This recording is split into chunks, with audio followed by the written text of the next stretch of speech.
비밀을 애기하는 사람은 그 하인을 자기 상전으로 만드는 것이다. 영국의 시인 존 드라이든의 말입니다. 비즈니스 환경이 갈수록 복잡해지면서 기업의 수명이 갈수록 짧아지고 있습니다. 기업 수명의 감소는 기업의 사이즈, 경험의 유무, 그리고 산업과 관계없이 보편적으로 나타나는 추세입니다. 그러나 여전히 많은 기업이 장기적인 건전성보다는 단기적 성과를 강조하는 방식의 전략을 고집하고 있습니다. 장기적인 기업의 건전성을 외면한 채 단기적인 성과만을 쫓으면 결과는 어떻게 될까요? 개인의 성과에만 추구하여 기업이 진정 나아가야 할 방향과 장기 비전을 놓치게 됩니다. 그 결과 기업은 점점 경쟁력을 잃게 되는 것입니다.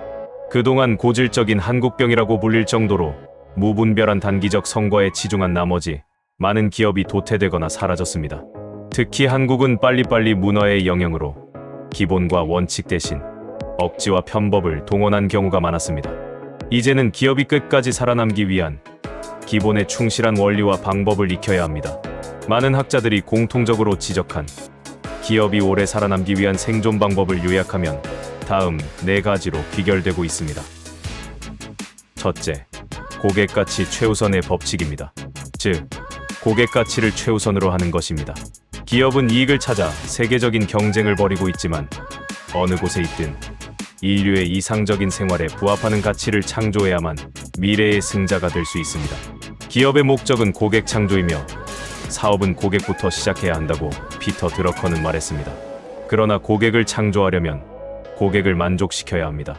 1990년경에 미국에서 시작된 고객 만족은 고객과의 관계를 강화함으로써 제품의 구매를 촉진하고 매출과 이익을 늘리는 것이 목적이었습니다. 이 아이디어는 고객 만족이 기업의 이익과 직결되어 있다는 사실에 배경을 두고 있죠. 이제는 고객 만족을 넘어 최우선적으로 고객 가치 제고에 노력해야 기업이 생존할 수 있습니다. 고객 가치란 1. 제품 브랜드 가치, 2. 제품 서비스의 가치, 3. 상품이나 서비스를 제공할 수 있는 가치, 4. 고객의 문제를 해결할 수 있는 가치, 5. 담당하는 사람이 느끼는 가치, 예를 들면 영업사원 등이 느끼는 가치까지 모두 합한 개념입니다. 고객 가치를 높이려면 최상의 품질을 갖춘 제품을 생산해야 하고 불필요한 낭비를 제거해 적정 단가로 생산해야 하며 필요할 때 제때 공급해야 합니다. 그러면 고객이 비용을 지불하고도 전혀 아깝다고 느끼지 않을 것입니다. 둘째, 기회불균형의 법칙입니다. 즉, 불균형에서 기회를 찾는 것입니다.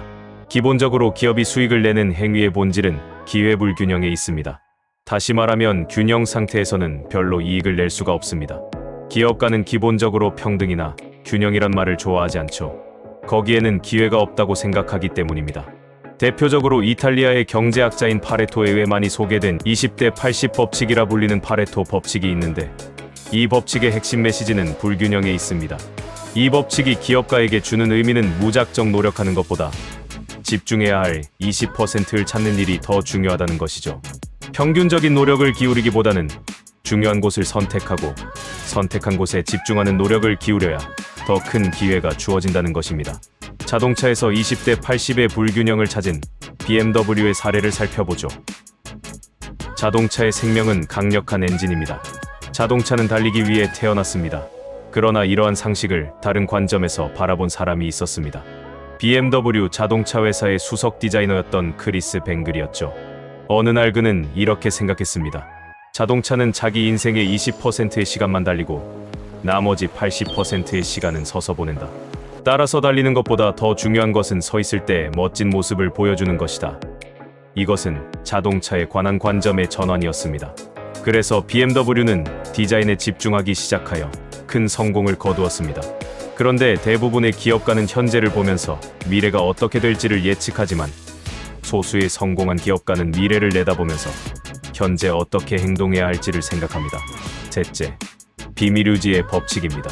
비밀은 지켜져야 합니다.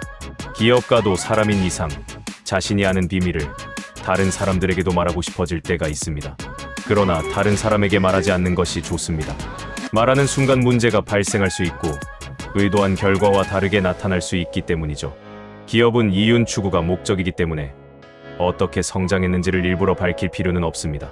특히 누구의 도움으로 성장했는지를 아는 순간 그 기업은 큰 곤란을 겪을 수가 있습니다. 투명한 사회에서 비밀이 어디 있느냐고 항변할지 모르겠지만 가급적 비밀은 유지되어야 합니다. 250여 년을 유지해오고 있는 로스차일드 가문은 정보와 재산이 외부로 유출되는 것을 막기 위해 철저히 가족 경영을 영위하였습니다. 경영자는 직계 남성이어야 하고 친족 간의 결혼만 허용하며 경영 상황을 대외적으로 공표하지 않도록 법인이 아닌 개인 기업으로 운영하였습니다. 138년이 된 코카콜라의 제조법이나 70년 된 KFC의 양념은 여전히 영업비밀로 남아있죠.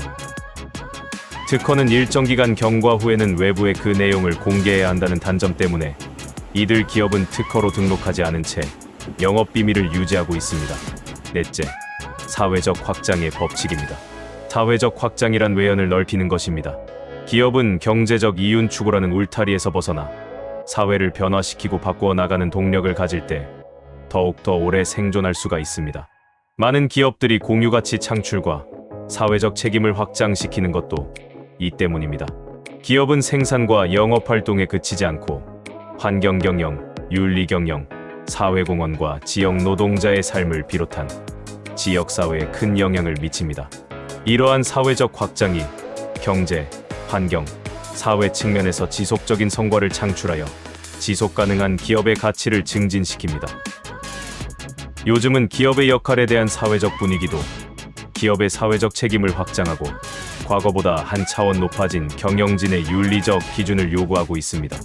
과거 대기업은 중소기업의 뛰어난 제품을 모방하거나 시장에서 어느 정도 인정을 받고 있을 때 비슷한 제품을 만들어서 규모와 마케팅으로 이미 시장을 선점하고 있던 중소기업을 어려운 상황으로 만들기도 하였습니다.